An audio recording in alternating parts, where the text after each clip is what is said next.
হরিদাস নিজাগ্রেতে মহাপ্রভু বসাইলা, এবার নিজ নেত্র দুই ভৃঙ্গ প্রভুর মুখ পদ্মে দিলা।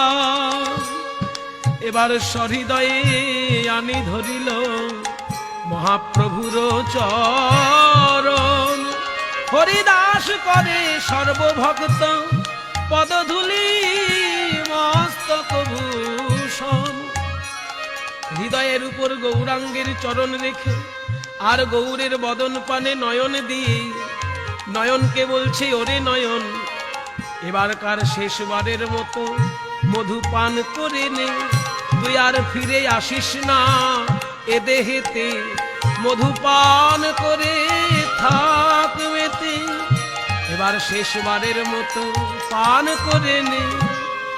সকল ভক্তদেরকে কাছে ডেকে তাদের চরণধুলি মাথায় নিয়ে বলছে, তোমরা সবাই মিলে আমায় আশীর্বাদ করো, যেন গৌর বলে মরতে পারি, আমি আর কিছু চাই না। গৌর বলে মরতে পারি, আমি আর কিছু চাই না।